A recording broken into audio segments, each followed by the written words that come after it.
¿Qué son las fobias? Aquí te presentamos algunas de las fobias más comunes. Número 5. Velonefobia.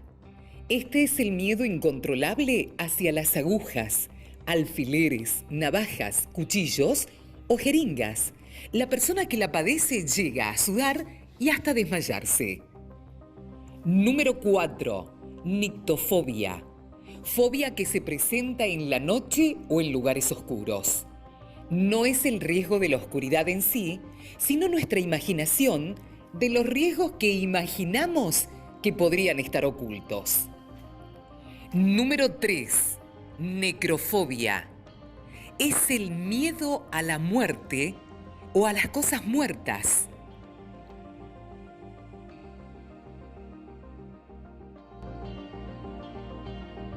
Número 2. Coulorfobia.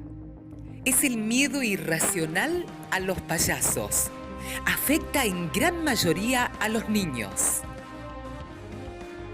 Número 1. Aracnofobia. Asco irracional a las arañas. Las personas que padecen procuran mantenerse alejado de lugares donde creen que puede haber arañas.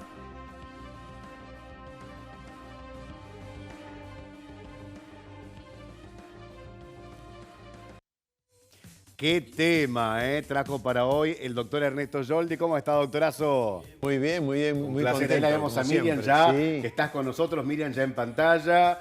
Ahí está, no hagas monería como recién que le mandé una foto que estaba haciendo algo indebido. A ver, la fobia. Yo, sinceramente, fobia poco, ¿no? Tengo fobia a las serpientes. Sí. Eso sí, un temor a las serpientes. Tal cual. Bueno, Sí. la fobia podríamos decir, es un temor intenso Sí. a algún objeto, alguna situación, alguna circunstancia en particular. Yo tengo un criterio, si bien Miriam nos hablaba recién de una cierta clasificación de fobias frecuentes, yo pienso que puede haber tantas fobias como personas hay en el planeta. Claro. Porque cada uno tiene fobia a situaciones muy diversas. Por ejemplo, en mi práctica es muy común, por ejemplo, la fobia a las alturas. Viajar en avión, subir a ascensores, subir escaleras mecánicas, a los insectos. Recién hablaba en el informe acerca de la aracnofobia, un insecto. Claro. ¿No? Yo creo que ahí marchan la cabeza las arañas, las cucarachas y las ratas. Son Claro. tal vez los insectos y animales, en el caso de la rata, que más temor nos genera. Pero hay muchos, bueno, yo veo la cara de Miriam ya y veo que está sufriendo. Que ¿no? está sufriendo, ¿o no, Miriam? A ver, bueno, ¿qué son las fobias y cómo se pueden tratar? Es el tema como vemos allí en nuestro grafo. ¿Vos tenés alguna fobia, Miriam? Mirá, estaba leyendo, ¿cómo le va, doctor? Buenas tardes. Buenas tardes, Miriam. Y estaba leyendo un poco sobre el tema. La verdad es que uno cuando va leyendo la cantidad de fobias que pueden llegar a tener las personas o que podemos llegar a tener, sí, por ahí quizás sea la acrofobia, el tema del miedo a las alturas, pero la pregunta puntual hacia usted es si la fobia es igual al miedo o son dos cosas distintas. ¿Hablamos de miedo por un lado y hablamos de fobia por el otro? Bueno, buena pregunta. La palabra fobia viene del latín y es justamente miedo. Claro. Pero lo usamos técnicamente para describir un miedo, un temor muy intenso. Al punto de, como decía tu informe, Miriam, que cuando estamos frente a esa situación o a ese objeto o ese animal, ese insecto, nos produce una reacción tan intensa que se asemeja a un ataque de pánico, por ejemplo, como hemos hablado la semana anterior, ¿no? Por ejemplo, nos puede desencadenar no solamente la necesidad de huir del lugar, y de hecho, cuando una persona reacciona con mucho temor frente a un objeto, una situación que teme, necesita desesperadamente salir del lugar. Por ejemplo, hay personas que, por ejemplo, tienen temor a los lugares cerrados. Claro. Entonces van a un lugar cerrado, a un cine, por ejemplo, ahora no, pero en la época que íbamos al cine, y a lo mejor se sienta cerca de la puerta, porque dice, por cualquier cosa que pase estoy cerca para huir, ¿no?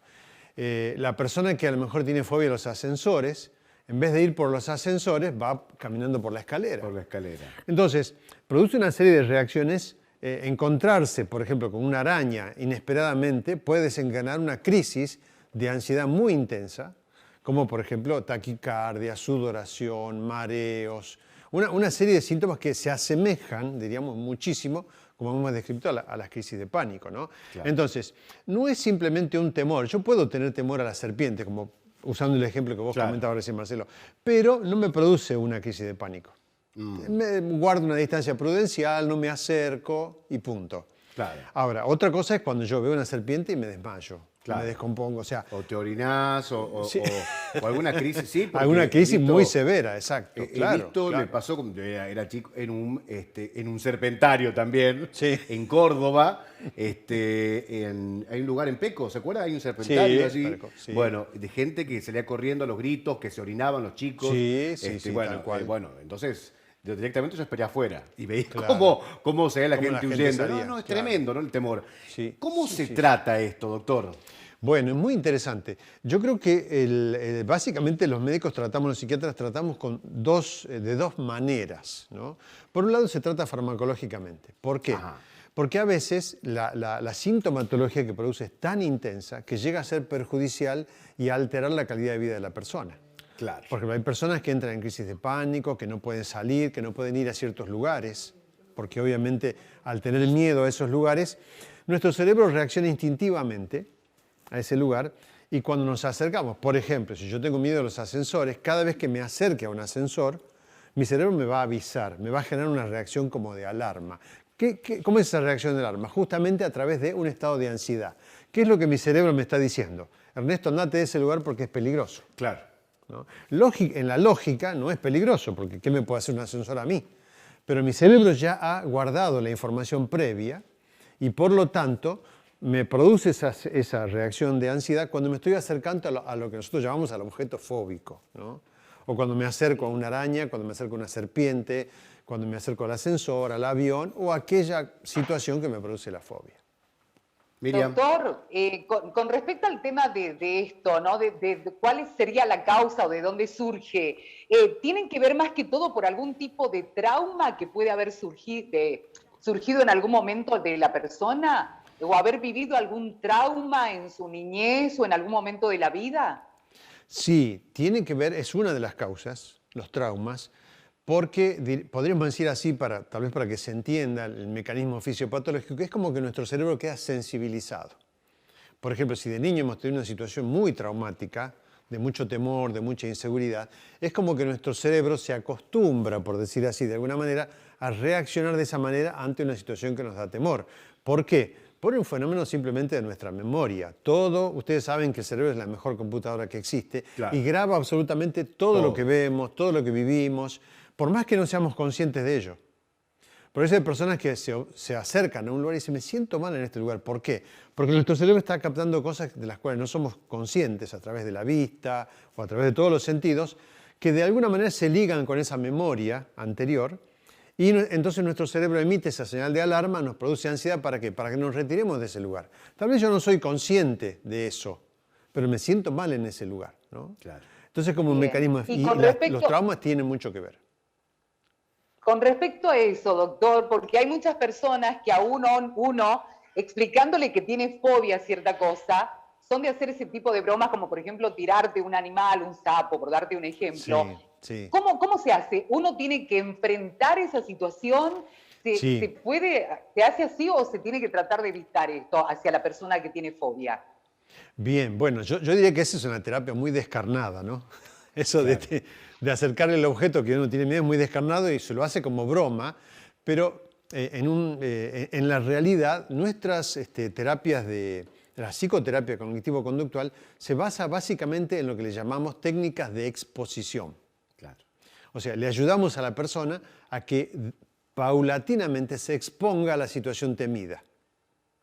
Por supuesto, no lo hacemos tan violentamente como las bromas que describe Miriam, ¿no? Claro. No tan violentamente porque puede llegar a ser muy traumático, incluso hasta contraproducente si la persona no está motivada a hacerlo, ¿no? Puede ser muy brusco. Pero sí, la psicoterapia se basa básicamente en la exposición, ayudar a la persona a exponerse con una respuesta controlada, diríamos, ante la situación. Claro. Siempre lo indicamos en forma paulatina, en forma progresiva, y así es como muchas de las personas van progresivamente venciendo estos temores. ¿Por qué? porque son temores irracionales. Yo puedo ver, qué sé yo, una rata y tenerle fobia y pienso que la rata me va a comer, pero la rata no me va a hacer nada, va a escapar cuando me vea a mí. Claro, ¿no? se te va a reír la rata, a ver Claro. qué pasa. Ahora, doctor, ¿y cuál es la fobia más compleja o la fobia a la que sí tenemos que tener temor y tratarla inmediatamente cuando estamos con esa fobia? ¿Cuál sería? Bueno, cualquier fobia Ajá. que nos produce un deterioro en nuestra calidad de vida, cualquier miedo, por ejemplo, que nosotros empezamos a evitar sistemáticamente, hay que tratarlo. Claro. Por ejemplo, voy a usar el ejemplo del ascensor. Tengo miedo de subir al ascensor. ¿Qué hago? Instintivamente empiezo a ir por la escalera. Claro. Tenés 40 pisos para subir, pero no importa. Pero no importa, Claro. lo subo porque tengo miedo. Ya eso está deteriorando mi calidad de vida. Tengo fobia a los exámenes, tengo que rendir mañana y no puedo dormir a la noche. Claro. Tengo que tratarlo. Tengo fobia a limpiar sectores de mi casa miedo a limpiar sectores de mi casa porque tengo miedo de encontrarme con una araña, por ejemplo. Claro. Por eso Y Miriam no no limpio. limpia. Por las dudas se encuentre con una araña, con una... Pobre Miriam. Ahora, doctor, los cancerofobos, ¿sí? Sí. A ver, aquel que ha pasado por una situación de algún familiar que padeció cáncer o que padeció Sí. cáncer la persona y demás, la gente es el temor a padecer cáncer, ¿sí? Sí. Y que vive traumada esa persona en que se va a enfermar de cualquier tipo de cáncer. Me da el sol fuerte, Sí, cáncer de piel, me da cáncer de aquello, cáncer del otro. Entonces, eso también, mientras no deteriore tu calidad de vida... Sí, el tema es el siguiente. En ese caso, Marcelo, por ejemplo, Sí. ¿cómo se deteriora la calidad de vida? Que uno empieza a ir, por ejemplo, repetidamente a los médicos por cualquier Claro. síntoma, ¿no? Y eso también lo consideramos un deterioro de la calidad de vida. ¿Por qué? Porque vamos a hacernos controles excesivamente, vamos a un médico, ese médico a lo mejor nos genera una duda porque dice, bueno, no, usted está sano, pero este síntoma, y ya nos quedamos pensando y vamos a otro y hacemos otro tipo de estudios y estamos probablemente, porque tenemos básicamente un miedo, un temor, ¿no? Claro. Y es tal vez un deterioro de la calidad de vida diferente al que yo estaba describiendo antes, y es que deteriora y genera una ansiedad permanente por el temor en este caso a una enfermedad, ¿no? Como es el cáncer. También hay que tratarlo. Yo creo que siempre que el temor va más allá y nos empieza a producir síntomas, más allá de simplemente decir, bueno, no me gusta tal situación o me da un poquito de aversión, pero nada más que eso, siempre que pasa esa barrera y empieza a producir mucha otra sintomatología, sí o sí tenemos que tratarlo para poder mejorar nuestra calidad de vida. El camino espiritual es una solución importante, doctor, también el apoyo espiritual ante los temores, digo, porque, y lo compartimos con Miriam porque lo hablamos en muchas oportunidades, Sí. este tema, el camino espiritual es una solución importante también afianzarse de lo espiritual porque dicen que los temores no son de Dios, ¿no? tal Dicen cual. que los temores son de lo oculto, Sí. entonces que por ahí, por eso tenés miedo porque viene del ocultismo y qué sé yo. Pero Sí. ir por ese camino también es sano. Absolutamente. Yo creo que la espiritualidad y la confianza en Dios, por ejemplo, nos ayuda a vencer al temor existencial. Claro. Hay un temor existencial que todos los seres humanos tenemos, es ¿para qué vivimos? Yo creo que es una pregunta existencial, como yo digo. ¿Cuál es el sentido de nuestra vida? ¿Para qué estamos aquí? Y eso muchas veces nos lleva a buscar soluciones ante esa pregunta que no necesariamente no nos ayudan y nos dan una respuesta frente a esto, ¿no? Claro. Y muchas veces no nos sentimos satisfechos, eso genera más búsqueda, más incertidumbre. Y creo que en ese sentido la búsqueda, digamos, de la espiritualidad en Dios, sobre todo, es fabuloso para darnos seguridad y encontrar, digamos, un camino en la vida a cual seguir y estar tranquilos y seguros en ese camino.